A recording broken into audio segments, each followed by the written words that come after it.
दोस्तों जो हमारा पिछला वीडियो था वो 300 प्रश्न उसमें कंप्लीट कर दिए थे और तो जो 300 यानी 300 क्वेश्चन जो था 300 नंबर वो था अशोक के शिलालेखों में कौन सी भाषा का प्रयोग किया गया था। तो अशोक के शिलालेखों में प्राकृत भाषा का प्रयोग किया गया था, यानी प्राकृत भाषाओं का प्रयोग जो है अशोक ने अपने शिलालेखों में किया था।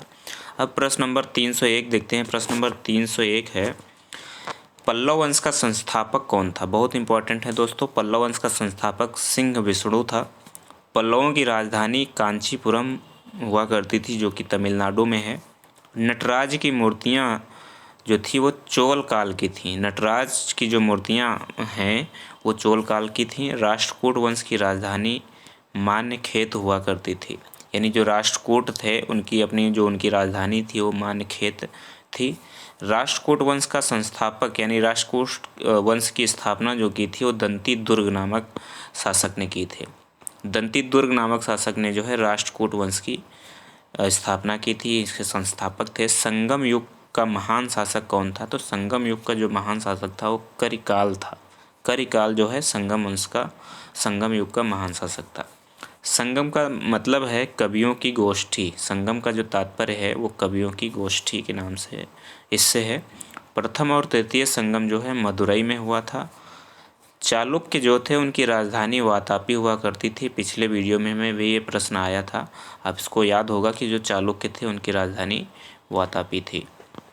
कल्याणी के चालुक्य वंश का संस्थापक जो था वो तेलप द्वितीय था। तेलप द्वितीय जो है वो कल्याणी के चालुक्य वंश का संस्थापक था।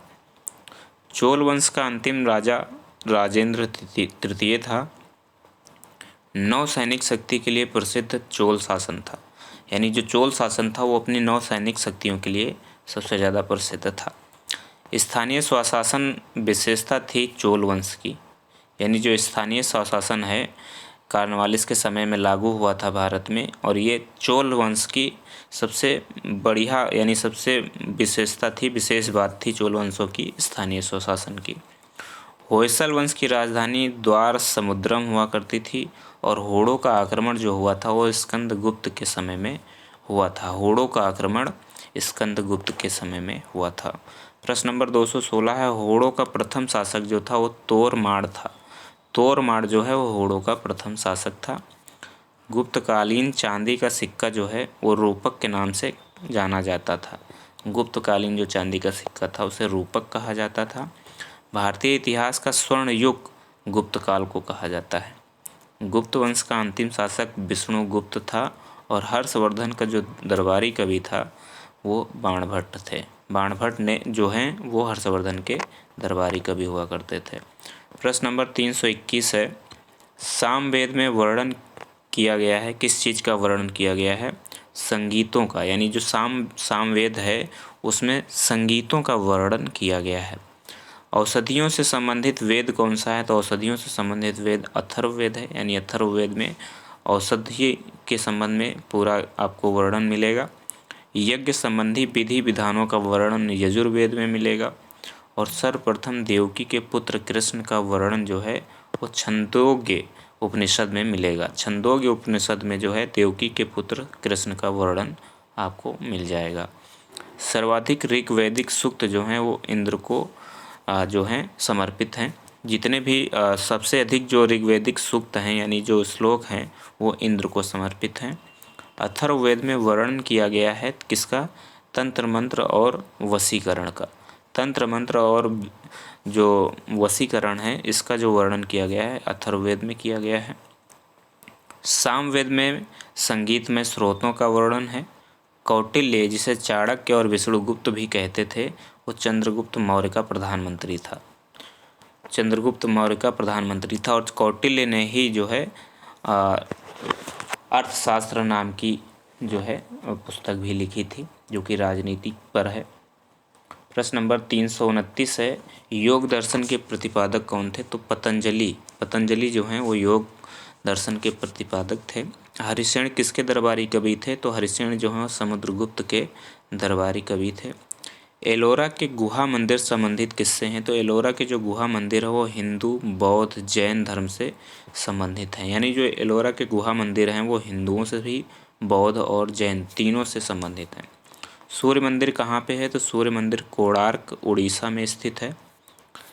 गोमतेश्वर की प्रतिभा कहाँ पर स्थित है? तो गोमतेश्वर की जो प्रतिभा है वो बेलगोला कर्नाटक में स्थित है। सिलप्पादिकारम का लेखक कौन है? तो इलांगो आदिगल है। इलांगो आदिगल जो हैं वो सिलप्पादिकारम के लेखक हैं।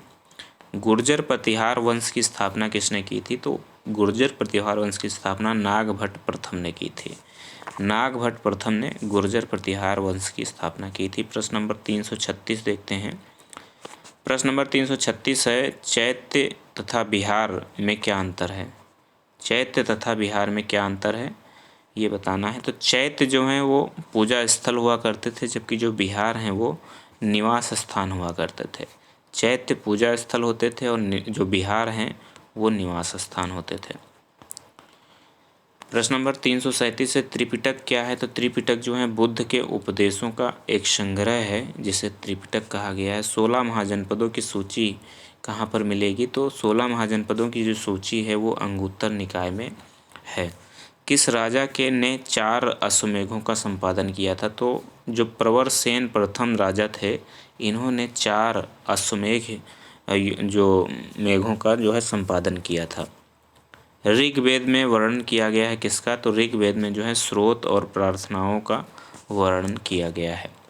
प्रश्न नंबर 341 है, मेगस्थनीज की पुस्तक का क्या नाम था? तो मेगस्थनीज जो है वो इंडिका नामक पुस्तक इन्होंने लिखी थी। गौतम जो है वो न्याय दर्शन के प्रणेता इनको कहा जाता है। गौतम को न्याय दर्शन का प्रणेता कहते हैं। और राखीगढ़ी जो है ये सबसे बड़ा हड़प्पा कालीन स्थल था। भारत का सबसे बड़ा हड़प्पा कालीन स्थल जो है वो राखीगढ़ी था। भारत का सबसे बड़ा हड़प्पा प्रस्थल है। रामायण के किस कांड में राम और हनुमान की पहली भेंट का वर्णन किया गया है? रामायण के किस कांड में राम और हनुमान की पहली भेंट का वर्णन किया गया है? तो किष्किंधा कांड में।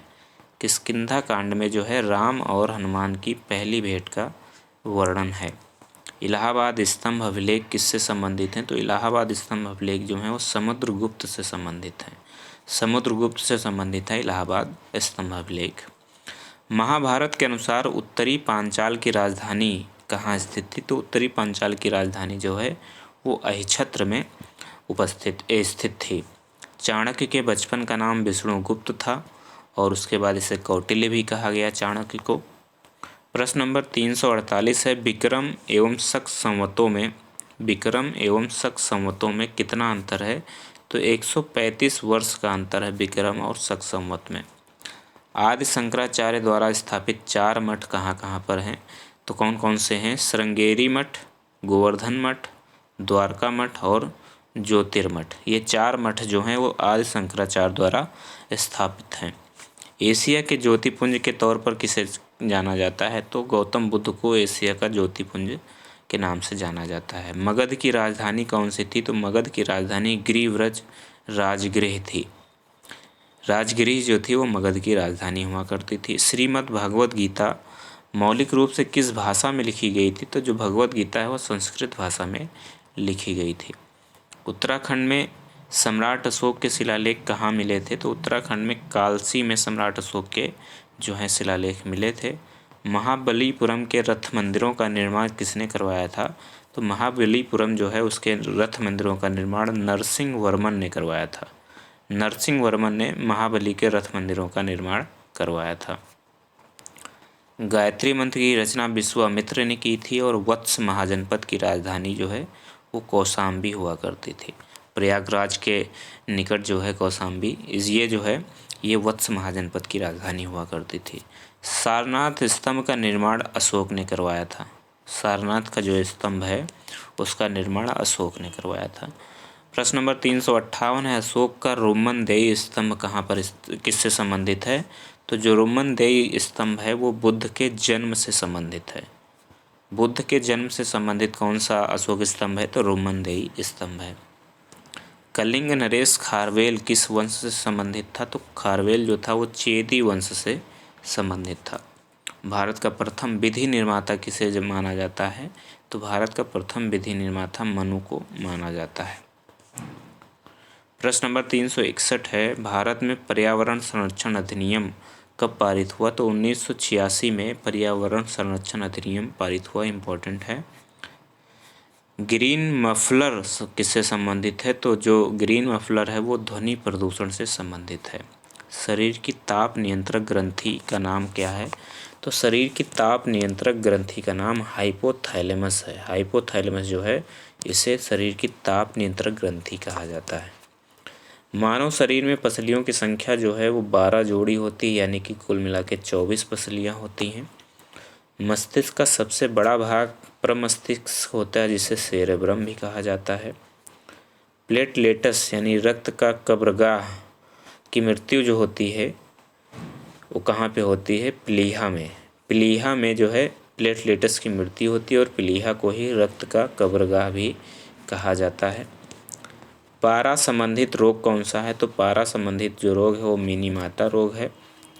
शरीर का ब्लड बैंक किसे कहते हैं? प्लीहा को। प्लीहा को शरीर का ब्लड बैंक भी कहा जाता है और प्लीहा को ही रक्त का कब्रगाह भी कहते हैं। आरबीसी का निर्माण कहाँ होता है? तो आरबीसी का निर्माण जो है वो अस्थि मज्जा में होता है और आरबीसी का जो जीवन काल होता है, यानी जो रेड ब्लड सेल्स हैं वो शरीर में 120 दिन तक जो हैं वो जीवित रहती हैं। उसके बाद नई रेड ब्लड सेल्स का निर्माण होता रहता है। प्रश्न नंबर 371 है, WBC यानी वाइट ब्लड सेल्स जो हैं उनका जीवन काल जो है 1 से 4 दिन तक का होता है, जबकि आरबीसी का 120 दिन होता है। WBC कहा जाता है, किसको कहा जाता है? ल्यूकोसाइट को। ल्यूकोसाइट को WBC कहा जाता है, जबकि एरिथ्रोसाइट को आरबीसी कहा जाता है। एरिथ्रोसाइट जो होती हैं उनको आरबीसी कहा जाता है। RH फैक्टर का संबंध किससे है? तो RH फैक्टर का संबंध रक्त से यानी ब्लड से है। भोपाल गैस त्रासदी की घटना कब हुई थी? भोपाल गैस त्रासदी की जो घटना है वो 3 दिसंबर 1984 को घटित हुई थी। एम्स्टर्डम में क्या है? तो एम्स्टर्डम में ग्रीन पीस इंटरनेशनल का मुख्यालय है। ग्रीन पीस इंटरनेशनल का मुख्यालय कहाँ पे है? एम्स्टर्डम में है। अम्लीय वर्षा की उत्पत्ति के लिए उत्तरदायी गैस कौन सी है? तो अम्लीय वर्षा की उत्पत्ति के लिए उत्तरदायी गैस जो है वो सल्फर डाइऑक्साइड और नाइट्रस ऑक्साइड है, यानी SO2 और CO जो हैं वो अम्लीय वर्षा की उत्पत्ति के लिए क्या कहते हैं? उत्तरदायी हैं। पहला पृथ्वी शिखर सम्मेलन कहाँ हुआ था? तो पहला पृथ्वी शिखर सम्मेलन जो है रियो डी जेनेरियो ब्राज़ील में हुआ था। शुष्क हवा में नाइट्रोजन की मात्रा कितनी होती है? तो शुष्क हवा में नाइट्रोजन जो होती है 78% होती है। कैडमियम की अधिकता से कौन सा रोग होता है? तो इटाई रोग जो है वो कैडमियम की अधिकता से होता है। प्रश्न नंबर 381 है, सबसे अधिक स्थिर पारिस्थितिक तंत्र कौन सा है? तो सागरीय महासागरीय जो पारिस्थितिकी तंत्र होता है वो सबसे स्थिर पारिस्थितिकी तंत्र होता है। प्रश्न नंबर 382 है, हरित ग्रह प्रभाव क्या है? तो हरित ग्रह प्रभाव जो होता है वो वैश्विक ताप में वृद्धि जब होती है तो उसे हरित ग्रह प्रभाव कहा जाता है। ओजोन की सर्वाधिक सांद्रता कहाँ पे मिलती है? स्ट्रेटोस्फीयर में, यानी समतापमंडल में। समतापमंडल में जो है ओजोन की सर्वाधिक सांद्रता मिलती है। भोपाल गैस दुर्घटना का कारण क्या था? तो भोपाल गैस दुर्घटना जो है मिथाइल आइसोसाइनाइड गैस के रिसाव के कारण हुआ था। हवा के तैरते हुए द्वावसनीय सूक्ष्म कणों का आकार कितना होता है? तो 5 माइक्रोन से भी कम होता है। जो हवा में तैरते हुए द्वावसनीय सूक्ष्म कण होते हैं उनका जो आकार होता है वो 5 माइक्रोन से भी कम होता है। ओजोन दिवस कब मनाया जाता है? अभी हाल ही में ROARO 2024 में पूछा गया प्रश्न है, ओजोन दिवस कब मनाया जाता है? 16 सितंबर को। भारत में स्थापित पहला राष्ट्रीय उद्यान कौन सा है? तो जिम कॉर्बेट राष्ट्रीय पार्क जो है ये उत्तराखंड में स्थित है और ये भारत का सबसे पहला राष्ट्रीय उद्यान भी है। कोल्ड डेजर्ट जैवमंडल आरक्षित क्षेत्र कहाँ पर स्थित है? तो कोल्ड डेजर्ट जैवमंडल आरक्षित क्षेत्र जो है वो हिमाचल प्रदेश में है। वायुमंडल में सबसे निचली परत क्षोभ मंडल होती है और सबसे ऊपरी जो परत होती है वो वायुमंडल होता है। पारिस्थितिकी निकाय में ऊर्जा का प्राथमिक स्रोत सौर ऊर्जा होती है। सिगरेट के धुएं में मुख्य प्रदूषक कौन सा होता है? तो कार्बन मोनोऑक्साइड और बेंजीन। कार्बन मोनोऑक्साइड और बेंजीन जो है वो सिगरेट के धुएं में मुख्य प्रदूषक होता है। विश्व का सबसे बड़ा वानस्पतिक उद्यान कौन सा है? क्यू उद्यान जो है इंग्लैंड में, ये विश्व का सबसे बड़ा वानस्पतिक उद्यान है। भारत का राष्ट्रीय जलीय जीव गंगा डॉल्फिन है और गंगा डॉल्फिन को जो अभी हाल ही में उत्तर प्रदेश का भी राजकीय जलीय जीव घोषित किया गया है। सुल्तानपुर बर्ड सेंचुरी कहाँ पे है? तो सुल्तानपुर बर्ड सेंचुरी जो है वो गुड़गांव हरियाणा में है। दुधवा राष्ट्रीय उद्यान प्रसिद्ध किस लिए है? टाइगर के लिए, जो कि उत्तर प्रदेश में है। उत्तर प्रदेश में कहाँ पर है? उत्तर प्रदेश में लखीमपुर खीरी में है।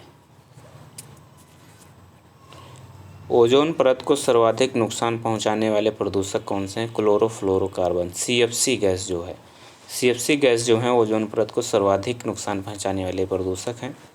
सर्वाधिक जैव विविधता कहाँ पाई जाती है? तो सर्वाधिक जैव विविधता जो है उष्णकटिबंधीय वर्षा वनों में पाई जाती है। रेड डाटा बुक अथवा रेड लिस्ट किससे संबंधित है? तो जो IUCN में जो सूची है उसे रेड डाटा बुक जो है जारी करती है। भारत के किस नदी को जैविक मरुस्थल कहते हैं? तो दामोदर नदी को भारत की जैविक मरुस्थल कहा जाता है। प्रश्न नंबर 400 है और ये इस वीडियो का लास्ट प्रश्न होगा। पर्यावरण का संतुलन बनाए रखने के लिए वन अंतर्गत क्षेत्रफल कितना होना चाहिए? तो पर्यावरण संतुलन बनाए रखने के लिए कम से कम 33% जो है वनावरण होना चाहिए।